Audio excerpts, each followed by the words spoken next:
Matahari, guilty of espionage and of communicating military information to the enemy, condemns this woman to be shot to death by rifle fire. On October 15th, 1917, at dawn, a 41-year-old woman was led to a field outside Paris to face a firing squad. She wore a tailored coat, a tricorn hat, and white gloves. She refused a blindfold. She blew a kiss to her executioners. Her name was Matahari, and she was about to become the most famous spy in history. But here's the shocking truth. She probably wasn't a spy at all. This is the story of how a failed marriage, exotic dancing, and wartime paranoia turned a Dutch housewife into history's most notorious double agent. Or maybe it's too bad for me to hear. No. Our poor friend Dubois here says that you are a spy. What would you sacrifice for freedom if your only currency was your beauty and your only crime was being a woman ahead of your time? Margaretha Geertruida Zell was born on August 7, 1876, in the small Dutch town of Leeuwarden. Her father, Adam, was a successful hat merchant who spoiled his daughter with expensive clothes and luxuries. Margaretha was not conventionally beautiful by Dutch standards. She was tall, dark-haired, and olive-skinned in a country of petite blondes. But she had something more powerful than beauty. She had presence. From an early age, Margaretha knew she was different. She was dramatic, theatrical, and hungry for attention. While other girls played quietly with dolls, Margaretha would stage elaborate performances for anyone who would watch. Her childhood ended abruptly when she was 13. Her father's business failed, her parents divorced, and Margaretha was sent to live with relatives. The girl who had once worn silk dresses now wore hand-me-downs, but Margaretha refused to accept a life of quiet desperation. At 18, she answered a newspaper advertisement placed by a Dutch colonial officer seeking a wife. Captain Rudolph MacLeod was 20 years older, an alcoholic, and desperate for companionship during his posting in the Dutch East Indies. It was not a love match. It was an escape route. In 1895, Margaretha married MacLeod and sailed to Java, now part of Indonesia. She thought she was heading toward adventure and exotic romance. Instead, she found herself trapped in a nightmare. MacLeod was a brutal husband. He drank heavily, beat Margaretha regularly, and flaunted his affairs with local women.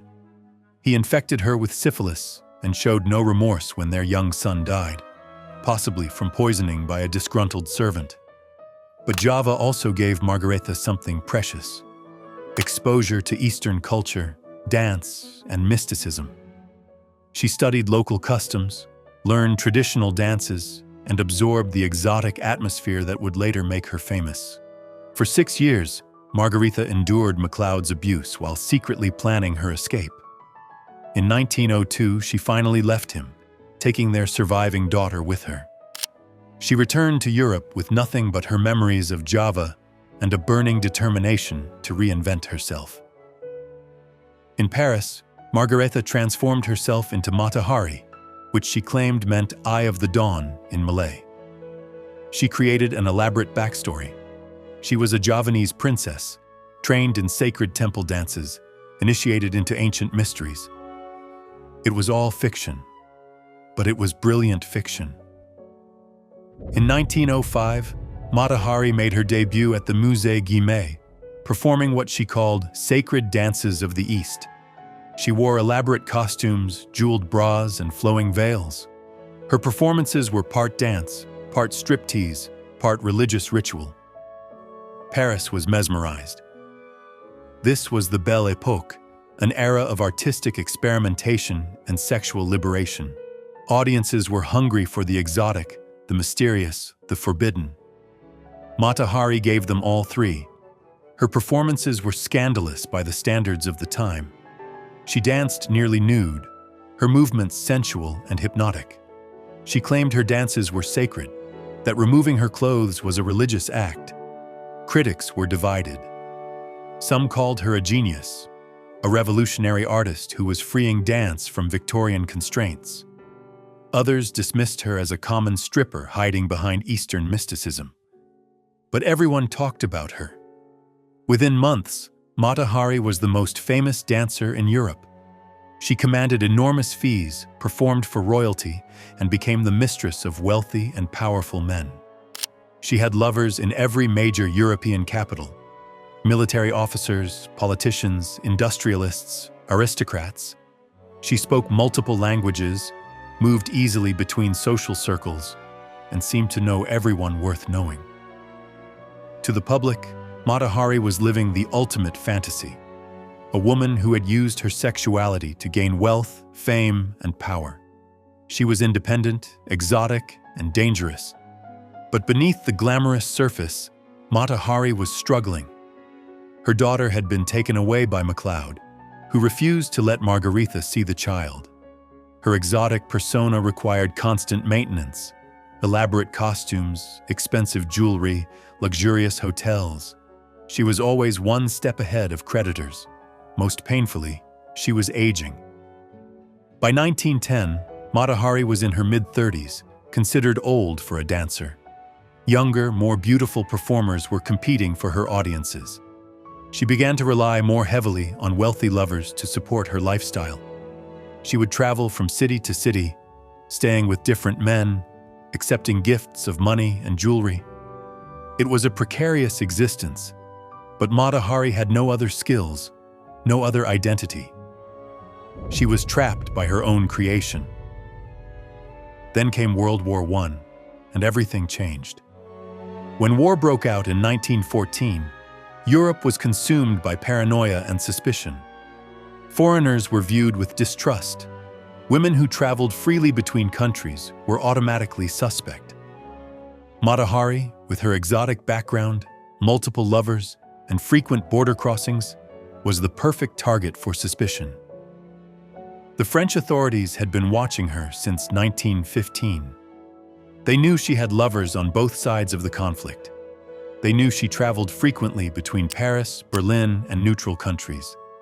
They knew she had access to military secrets through her relationships with high-ranking officers. But they had no proof she was actually spying for anyone. In 1916, German intelligence approached Mata Hari with an offer.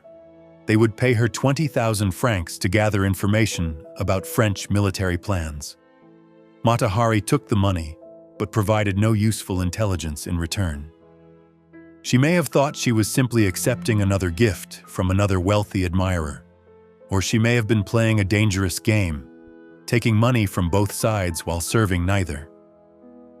The truth died with her. In February 1917, French counterintelligence intercepted German radio messages referring to a spy codenamed H-21. They decided this must be Mata Hari.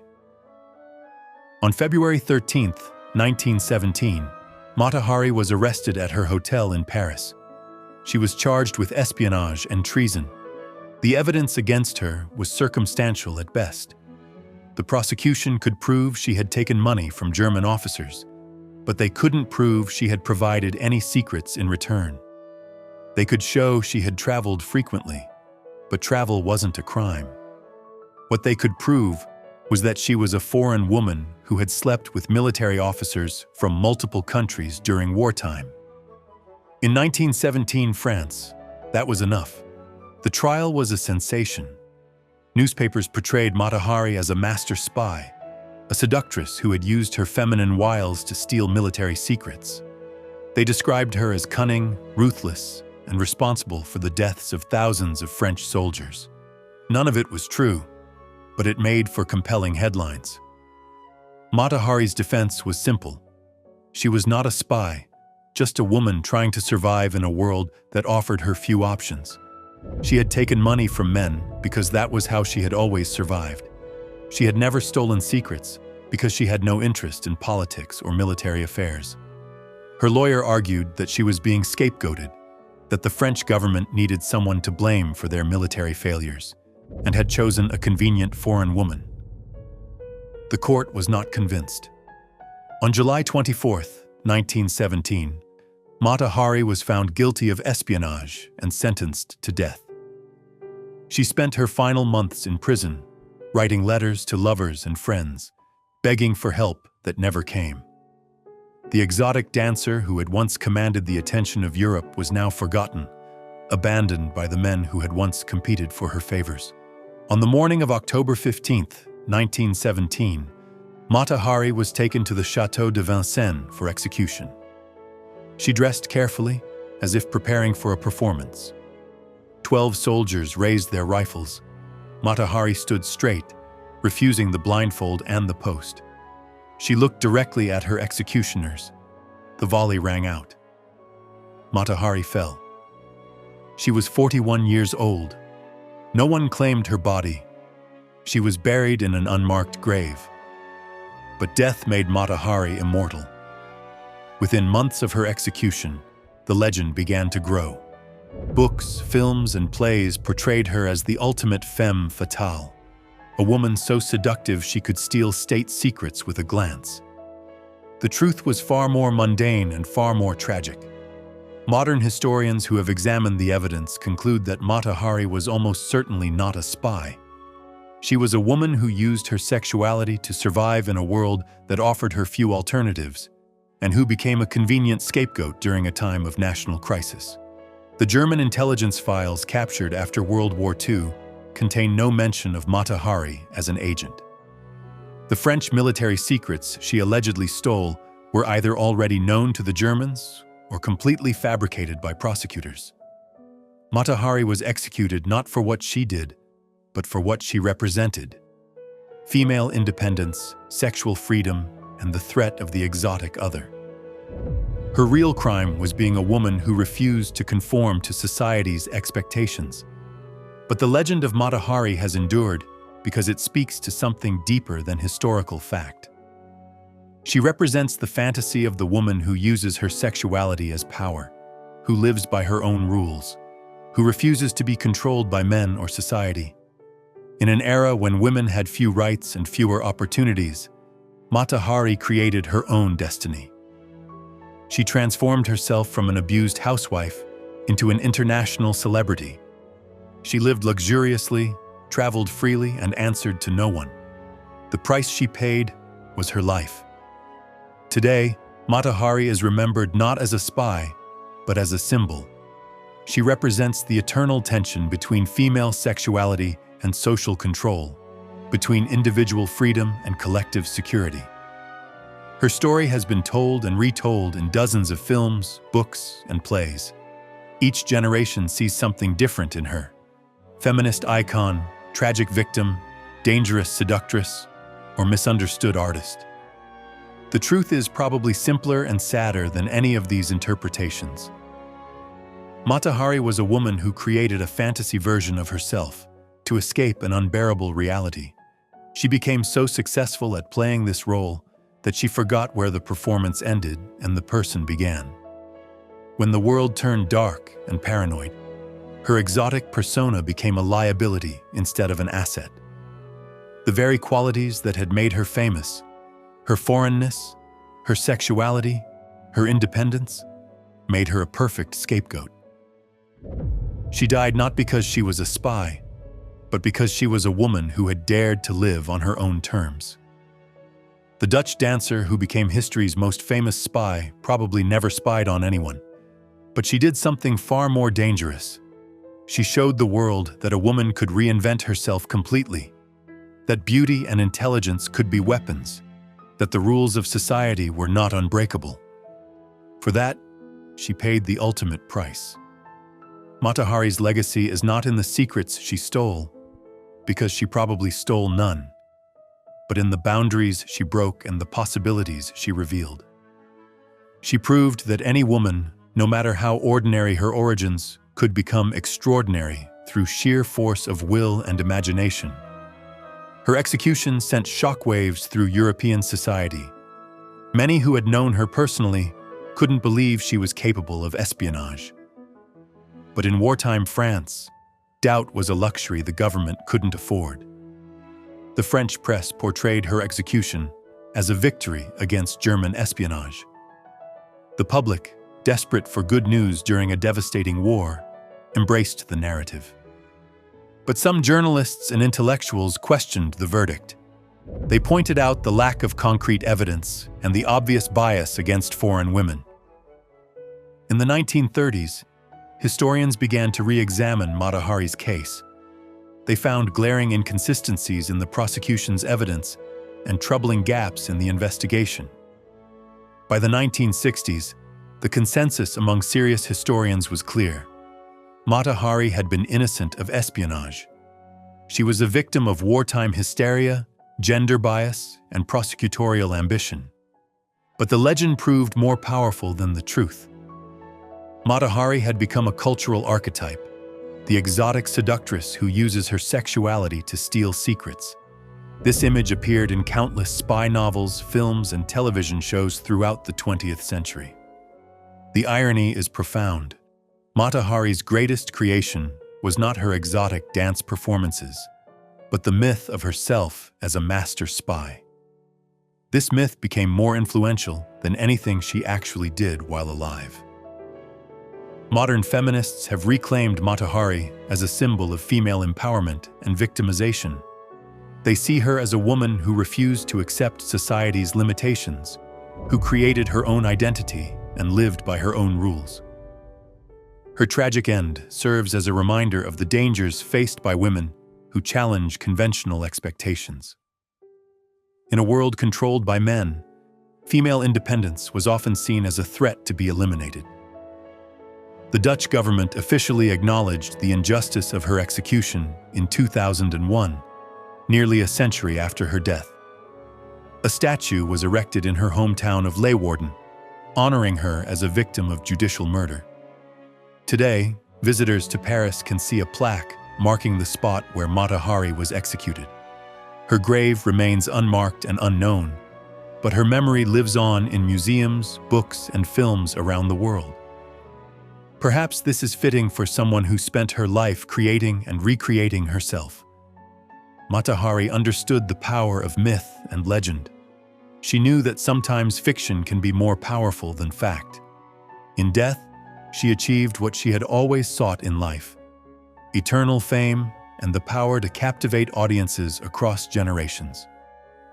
The Dutch dancer who became history's most famous spy teaches us that identity is fluid, that reinvention is possible, and that the stories we tell about ourselves can outlive the truth. She also reminds us that society has always been suspicious of women who refuse to be controlled, who use their sexuality as power, who create their own rules. Mata Hari paid the ultimate price for her independence, but her legacy lives on in every woman who dares to be different, who refuses to accept limitations, who insists on writing her own story. The eye of the dawn had closed forever, but the light she cast still illuminates the path for women who refuse to accept the limitations others place on them. Mata Hari, dancer, legend, and eternal reminder that the most dangerous thing a woman can do is refuse to be what others expect her to be.